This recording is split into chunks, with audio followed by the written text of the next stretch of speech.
Hello friends, आपका स्वागत है हमारे यूट्यूब चैनल पर। आज हम एक बहुत ही मोस्ट इम्पॉर्टेंट टॉपिक डिस्कस करने वाले हैं जिसका नाम है जैनिज्म। जैनिज्म की अगर मैं बात करूं तो इस जैन धर्म में 24 तीर्थकर थे। हमारे जो पहले तीर्थकर थे वो ऋषभ देव हैं, या आप इनको ऋषभ नाथ के नाम से भी जाना जाता है। ये इन्होंने ही जैन धर्म की नींव रखी थी। बट जो रियल में जो फाउंडर हैं वो हमारे महावीर या वर्धमान महावीर स्वामी जी हैं। अब तीर्थकर की बात में 24 नंबर पे हमारे ऋषभ देव, और 23 हमारे लिए इम्पोर्टेंट है, वो है पार्श्वनाथ।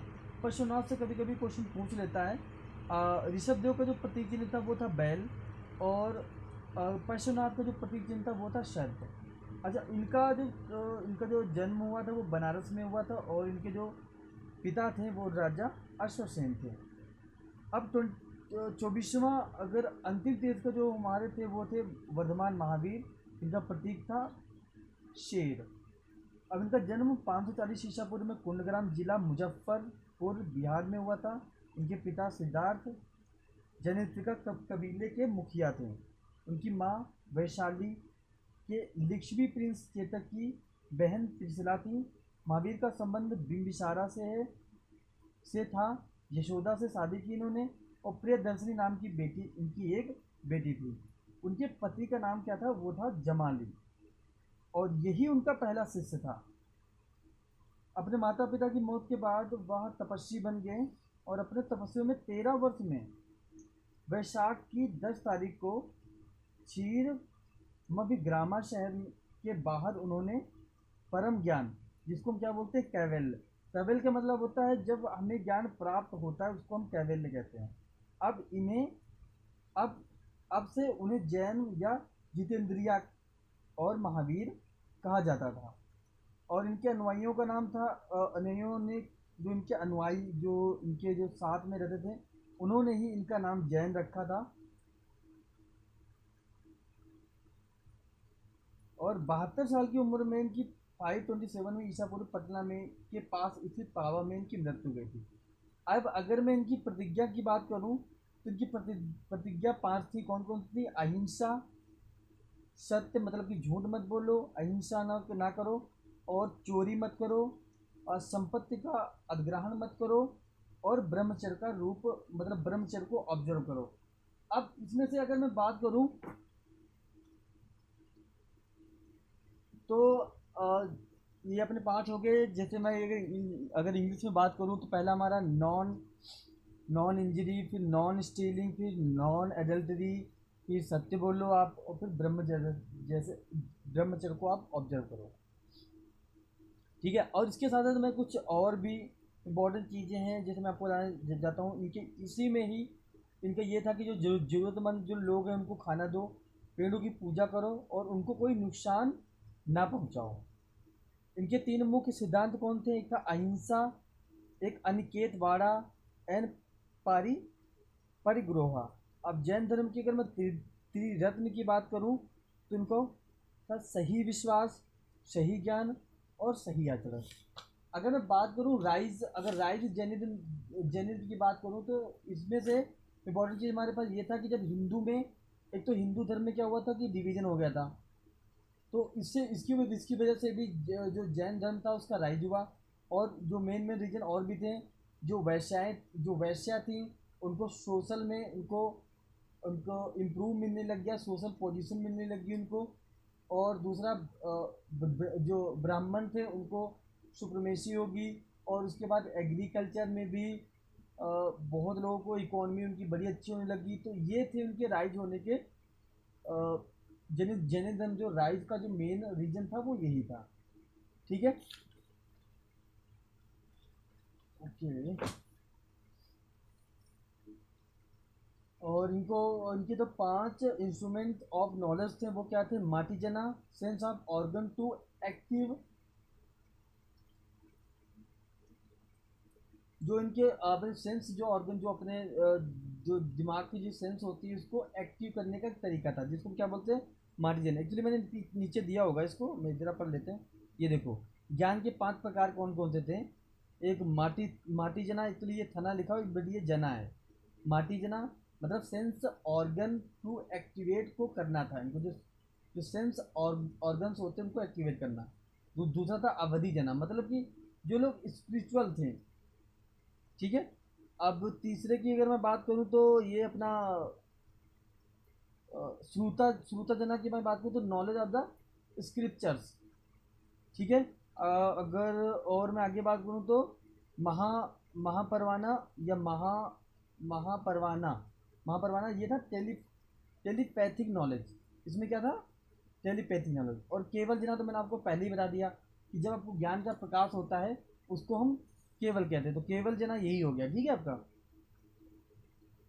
अगर इनकी मैं काउंसिल की बात करूँ तो काउंसिल एक 300 ईसा पूर्व में चंद्रगुप्त के शासन के अधीन पाटलिपुत्र में 1%, जिसके दौरान 12 अंग, 12, ये एक्चुअली ये गलत लिखा है, ये 12 अंग नहीं, 12 अंग को इसमें शामिल किया गया था।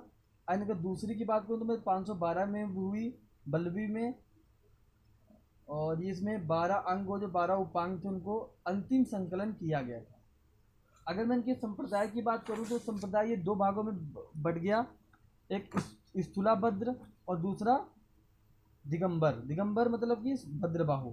अब इनमें हुआ क्या था कि एक्चुअली हुआ ये कि ये दो पार्ट्स में लोग गए थे जैन धर्म के, एक गए थे साउथ इंडिया में, दूसरे गए थे नॉर्थ इंडिया में।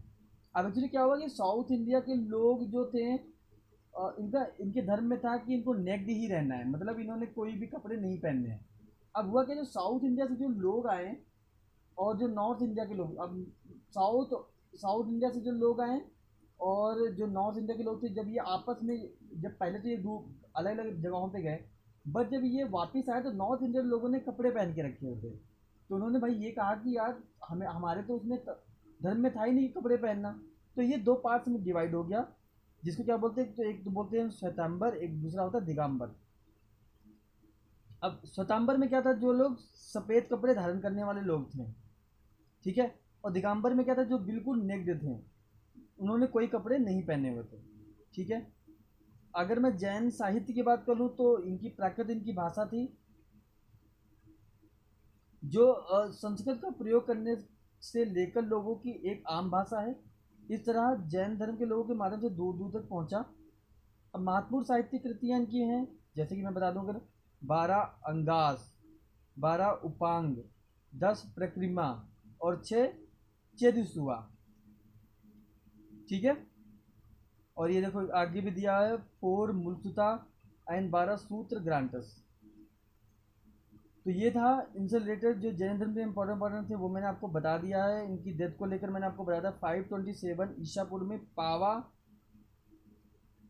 पटना के पास, मतलब ये बिहार में जो पावा ये एक जगह है, वहाँ पर इनकी मृत्यु हुई थी, ठीक है।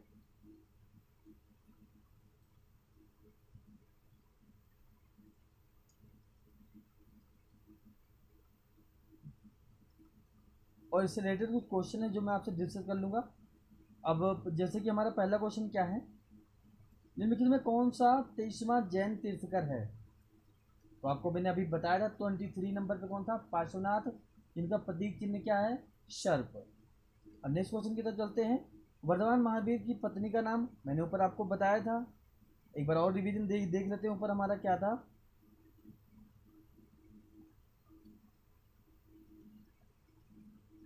यशोदा, यशोदा से शादी की थी और प्रियदर्शनी नाम की एक इनकी बेटी भी थी। तो आपका राइट आंसर यहाँ पर यशोदा हो जाएगा। एंड जैन धर्म का पहला तीर्थकर मैंने आपको बताया था ऋषभ देव या ऋषभनाथ।